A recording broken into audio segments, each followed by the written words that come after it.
ಬೆಂಗಳೂರಿಗೆ ಬರಲಿರುವ ರಾಹುಲ್ ಗಾಂಧಿ.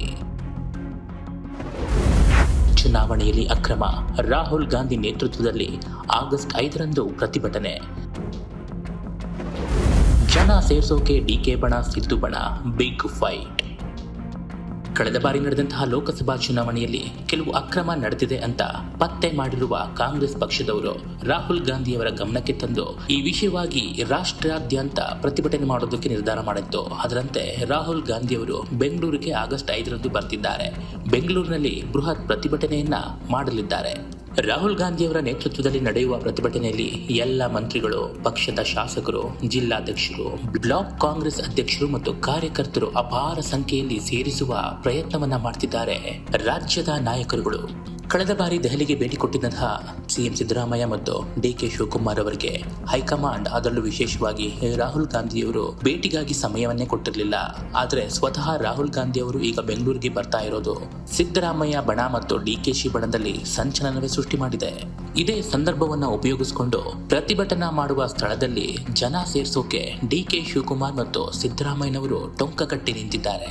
ರಾಹುಲ್ ಗಾಂಧಿ ಮುಂದೆ ಬಲ ಪ್ರದರ್ಶನಕ್ಕೆ ಸಜ್ಜಾಗಿರುವ ಈ ಇಬ್ಬರು ನಾಯಕರ ಬಣಗಳು ತಮ್ಮ ತಮ್ಮ ಕಾರ್ಯಕರ್ತರು ಮತ್ತು ಕಾರ್ಯಕರ್ತರ ಪಡೆಯನ್ನ ಕರ್ಕೊಂಡು ಬಂದು ಪ್ರತಿಭಟನೆಯಲ್ಲಿ ಭಾಗವಹಿಸಿ ಧೂಳೆಬ್ಸೋಕೆ ರೆಡಿಯಾಗಿವೆ. ಭಾರಿ ಪ್ರತಿಭಟನೆಗೆ ತೀರ್ಮಾನ ಮಾಡಲಾಗಿತ್ತು. ಆದರೆ ಈ ಪ್ರತಿಭಟನೆಗೆ ಸ್ಥಳ ಆಯ್ಕೆ ಮಾಡಿಕೊಳ್ಳೋದೇ ಈಗ ರಾಜ್ಯ ಕಾಂಗ್ರೆಸ್ಗೆ ದೊಡ್ಡ ತಲೆನೋವಾಗಿ ಪರಿಣಮಿಸಿದೆ.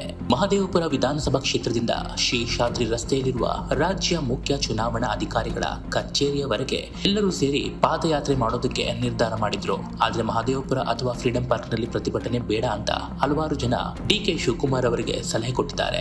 ರಾಷ್ಟ್ರ ನಾಯಕ ರಾಹುಲ್ ಗಾಂಧಿ ಬರೋದ್ರಿಂದ ಕಾಂಗ್ರೆಸ್ನ ಅಪಾರ ಕಾರ್ಯಕರ್ತರು ಸೇರ್ತಾರೆ. ಕಾಂಗ್ರೆಸ್ ಕಾರ್ಯಕರ್ತರ ಜೊತೆಗೆ ರಾಜ್ಯದ ಮೂಲೆ ಮೂಲೆಯಿಂದ ಅಪಾರ ಸಂಖ್ಯೆಯಲ್ಲಿ ಜನರು ಕೂಡ ಈ ಪ್ರತಿಭಟನೆಯಲ್ಲಿ ಭಾಗವಹಿಸುವ ನಿರೀಕ್ಷೆ ಇದೆ. ಹಾಗಾಗಿ ಅರಮನೆ ಮೈದಾನ ಅಥವಾ ನ್ಯಾಷನಲ್ ಕಾಲೇಜು ಮೈದಾನದಲ್ಲಿ ಪ್ರತಿಭಟನೆ ಮಾಡಿ ಅಂತ ಸಲಹೆ ಕೊಟ್ಟಿದ್ದಾರೆ.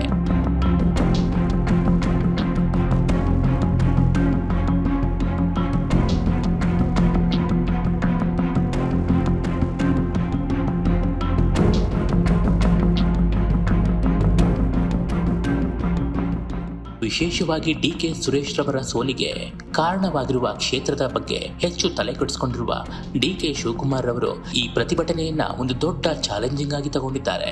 ತಮ್ಮನ ಸೋಲನ್ನ ಇನ್ನೂ ಕೂಡ ಮರೆಯದ ಡಿಕೆ ಶಿವಕುಮಾರ್ ರವರು ಡಿಕೆ ಸುರೇಶ್ ಸೋಲಿಗೆ ಚುನಾವಣೆಯ ಅಕ್ರಮವೇ ಕಾರಣ ಅಂತ ರಾಹುಲ್ ಗಾಂಧಿಯ ಆರೋಪಕ್ಕೆ ಸಹಮತ ವ್ಯಕ್ತಪಡಿಸಿದ್ರು. ಇನ್ನು ಚುನಾವಣಾ ಆಯೋಗ ಈ ಆರೋಪಕ್ಕೆ ಸ್ಪಷ್ಟ ಉತ್ತರವನ್ನ ಕೊಟ್ಟಿದ್ರು ಕೂಡ ರಾಜ್ಯದಲ್ಲಿ ಪ್ರತಿಭಟನೆಗೆ ನಿರ್ಧಾರ ಮಾಡಿರುವ ಕಾಂಗ್ರೆಸ್ನ ಈ ಪ್ರಯತ್ನಕ್ಕೆ ಬಿಜೆಪಿ ಕೆರಳಿ ಕೆಂಡವಾಗಿದೆ.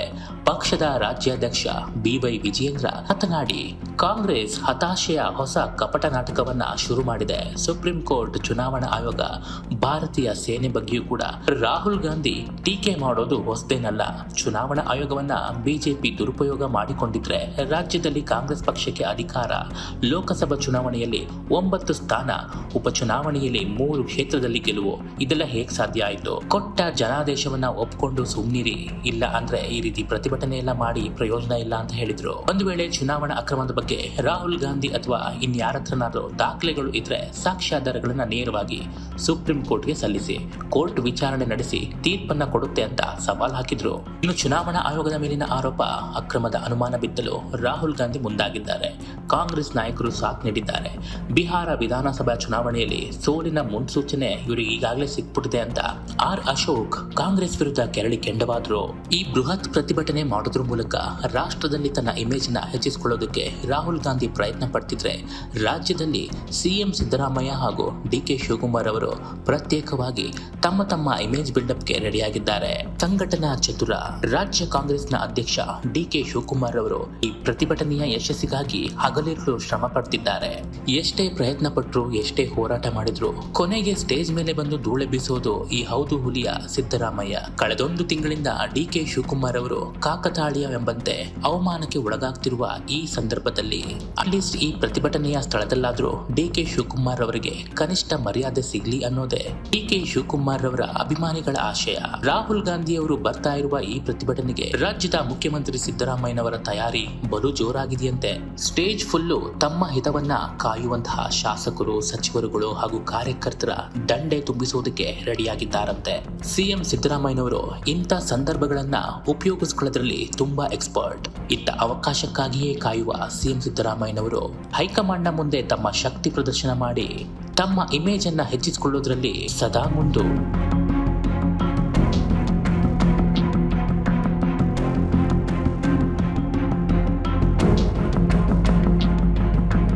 ಸಿಎಂ ಸಿದ್ದರಾಮಯ್ಯನವರ 5 ವರ್ಷ ನಾನೇ ಸಿಎಂ ಹೇಳಿಕೆ ಹಾಗೂ ಒಂದು ಕಾಲದಲ್ಲಿ ನಾನು ಸಿಎಂ ಆಗಬೇಕಿತ್ತು, ಅದನ್ನು ತಪ್ಪಿಸಿದ್ರು ಅಂತ ಈಗ ಹತಾಶೆಯ ಭಾವನೆ ವ್ಯಕ್ತಪಡಿಸಿರುವ ಮಲ್ಲಿಕಾರ್ಜುನ ಖರ್ಗೆರವರು. ಇಬ್ಬರ ನಡುವೆ ಡಿಕೆ ಶಿವಕುಮಾರ್ ಅವರು ಎಷ್ಟರ ಮಟ್ಟಿಗೆ ಈ ಪ್ರತಿಭಟನೆಯಲ್ಲಿ ತಮ್ಮ ಅಸ್ತಿತ್ವವನ್ನ ಪ್ರೂವ್ ಮಾಡ್ತಾರೆ ಅನ್ನೋದೇ ಈಗ ದೊಡ್ಡ ಚಾಲೆಂಜ್.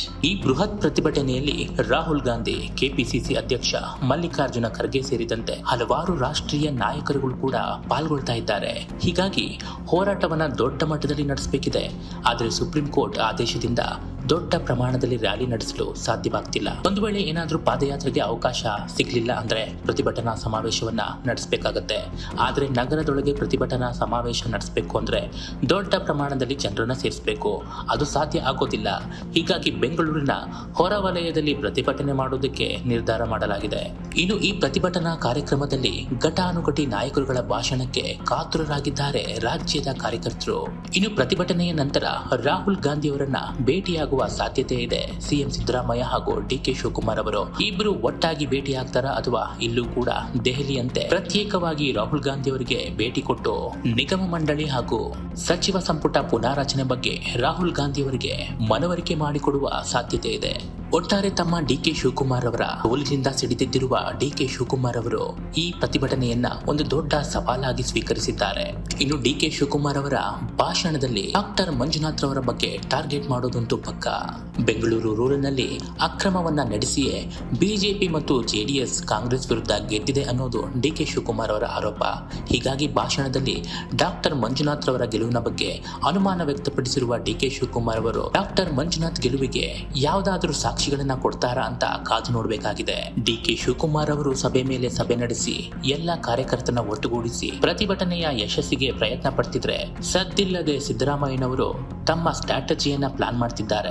ರಾಜ್ಯದಲ್ಲಿ ಕಾಂಗ್ರೆಸ್ ಸರ್ಕಾರ ಅಧಿಕಾರದಲ್ಲಿ ಇದ್ರೂ ಕೂಡ ಕಳೆದ ಬಾರಿ ಲೋಕಸಭಾ ಚುನಾವಣೆಯಲ್ಲಿ ಕಾಂಗ್ರೆಸ್ ಅಷ್ಟೊಂದು ದೊಡ್ಡ ಪರ್ಫಾರ್ಮೆನ್ಸ್ ಕೊಡಲಿಲ್ಲ ಅನ್ನೋದು ಸಿಎಂ ಸಿದ್ದರಾಮಯ್ಯನವರಿಗೂ ಕೂಡ ನೋವಿದೆ. ಕೇವಲ 9 ಸ್ಥಾನಗಳಲ್ಲಿ ಮಾತ್ರ ಗೆದ್ದು ಬೇಕಿದ್ದ ಕಾಂಗ್ರೆಸ್ಗೆ ಚುನಾವಣೆಯಲ್ಲಿ ಅಕ್ರಮವಾಗಿದ್ದೇ ಹಿನ್ನಡೆಗೆ ಕಾರಣವಾಯಿತು ಅಂತ ಹೈಲೈಟ್ ಮಾಡಲಿದ್ದಾರೆ ಸಿಎಂ ಸಿದ್ದರಾಮಯ್ಯನವರು. ಇನ್ನು ತಮ್ಮ ಭಾಷಣದಲ್ಲಿ ಯಾವ ಲೋಕಸಭಾ ಕ್ಷೇತ್ರದಲ್ಲಿ ಹಿನ್ನಡೆಯಾಯಿತು, ಕಾಂಗ್ರೆಸ್ನ ಸೋಲಿಗೆ ಯಾವೆಲ್ಲ ಅಂಶಗಳು ಕಾರಣವಾಯಿತು ಅನ್ನೋದರ ದೊಡ್ಡ ಪಟ್ಟಿಯನ್ನೇ ಬಿಡುಗಡೆ ಮಾಡಲಿದ್ದಾರೆ. ಸದ್ಯ ಸಿಎಂ ರವರ ಭಾಷಣದಲ್ಲಿ ಡಿಕೆ ಶಿವಕುಮಾರ್ ಅವರಿಗೆ ಅವಮಾನವಾಗುವಂತ ಯಾವುದೇ ಪದವನ್ನ ಸಿದ್ದರಾಮಯ್ಯನವರು ಆಡದೇ ಇರಲಿ ಅನ್ನೋದೇ ಡಿಕೆ ಶಿವಕುಮಾರ್ ಅವರ ಅಭಿಮಾನಿಗಳ ಆಶಯ. ಮತ್ತಷ್ಟು ರಾಜಕೀಯ ಸುದ್ದಿಗಳು ಹಾಗೂ ವಿಶ್ಲೇಷಣೆಗೆ ನೋಡ್ತಾ ಇರಿ BN TV ಕನ್ನಡ. ಯೂಟ್ಯೂಬ್ನಲ್ಲಿ ಸಬ್ಸ್ಕ್ರೈಬ್ ಆಗಿ ಹಾಗೂ ಫೇಸ್ಬುಕ್ನಲ್ಲಿ ಫಾಲೋ ಮಾಡಿ.